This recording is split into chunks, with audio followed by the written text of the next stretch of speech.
1 अरब से भी ज्यादा लोगों की गिनती। जरा सोचिए, ये दुनिया के सबसे बड़े कामों में से एक है। और ये सिर्फ नंबर्स नहीं है, ये अपने आप में एक कहानी है।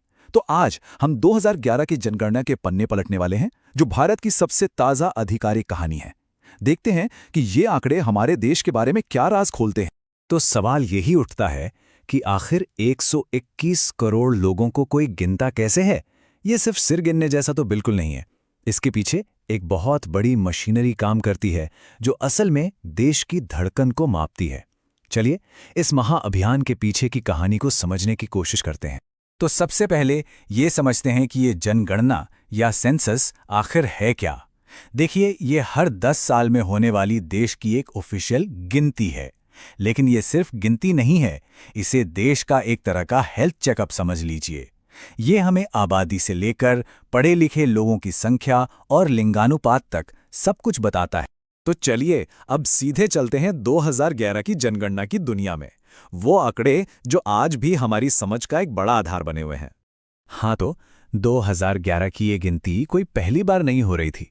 ये 1872 से चली आ रही एक लंबी परंपरा में 15वीं जनगणना थी और आज़ाद भारत की 7वीं।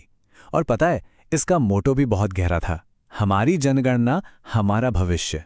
ये बात साफ करती है कि ये आंकड़े सिर्फ गुजरे हुए कल के बारे में नहीं हैं, बल्कि आने वाले कल की नींव भी रखते हैं। चलिए, अब बात करते हैं उन बड़े बड़े नंबर्स की, जिन्होंने 2011 में दुनिया को भारत की एक नई तस्वीर दिखाई थी। तो 2011 में भारत की आबादी का आंकड़ा था 121 करोड़। जी हाँ, 1.21 बिलियन। इसे सिर्फ एक नंबर की तरह देखना बहुत आसान है, लेकिन जरा सोचिए, ये दुनिया के कई बड़े बड़े देशों की कुल आबादी से भी कहीं ज्यादा है। और ये आंकड़ा तब और भी बड़ा लगने लगता है जब हम इसे पूरी दुनिया के लिहाज से देखते हैं। उस वक्त ये पूरी दुनिया की आबादी का 17.5% था। मतलब दुनिया में हर छठा इंसान एक भारतीय था। कमाल है ना? और ऐसा नहीं था कि ये आबादी स्थिर थी, नहीं। सिर्फ 10 सालों में, यानी 2001 से 2011 के बीच, भारत में 18 करोड़ से भी ज्यादा नए लोग जुड़ गए। ये एक जबरदस्त बढ़ोतरी थी।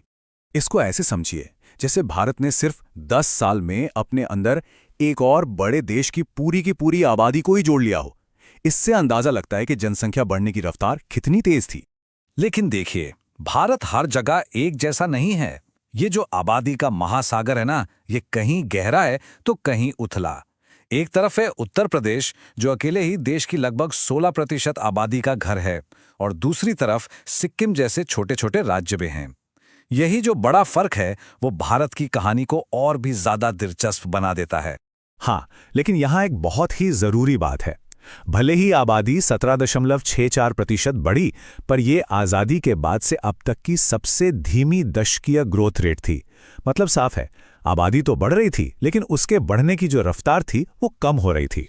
जैसा कि हमने कहा, जनगणना सिर्फ सिर गिनने का काम नहीं है, ये तो समाज का आईना है। तो चलिए, अब इस आईने में जरा झांक कर देखते हैं कि 2011 में भारतीय समाज की तस्वीर आखिर दिखती कैसी थी। 2011 में भारत की आत्मा सच में गांव में ही बसती थी। करीब करीब 69% आबादी ग्रामीण थी और 31% शहरों में रह रही थी।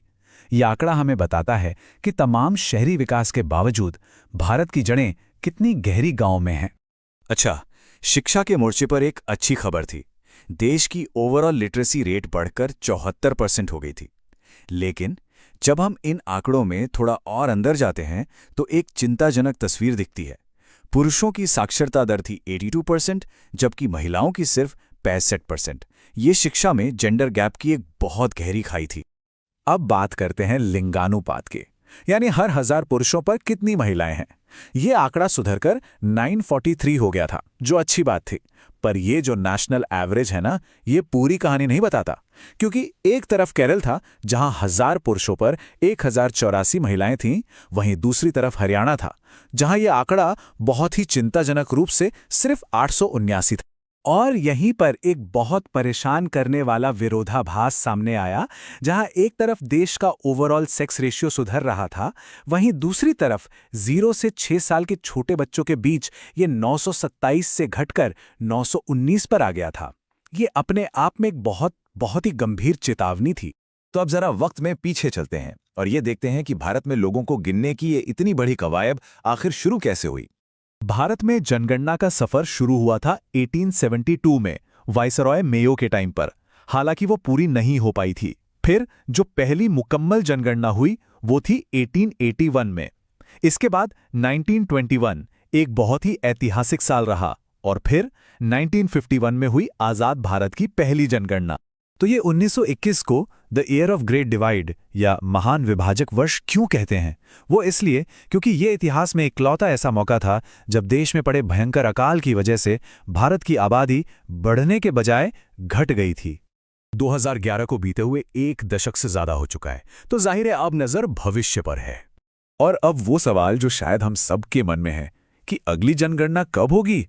2021 वाली गिनती का क्या हुआ? देखिए, इसकी देरी के पीछे एक नहीं कई कारण हैं। पहले तो कोविड-19 महामारी ने इसे रोक दिया, फिर राष्ट्रीय चुनावों की वजह से ये और आगे खिसक गई। तो अब जो उम्मीद है वो यही है कि 2025 के आखिर तक शायद हमें नए आंकड़े मिलें। और हाँ, जब भी ये अगली गिनती होगी ना, ये अपने आप में एक इतिहास लिखेगी। क्यों? क्योंकि ये भारत की पहली पूरी तरह से डिजिटल जनगणना होने वाली है। मतलब कागज और कलम से सीधा डेटा के युग में एक बहुत बड़ी छलांग। तो आखिर में हम इसी एक सवाल के साथ रुकते हैं। जब एक दशक से भी ज्यादा के इंतजार के बाद ये नए आंकड़े हमारे सामने आएंगे, तो वो इस बदले हुए भारत की कौन सी नई कहानी सुनाएंगे? ये एक ऐसा सवाल है जिस पर सोचना बनता है।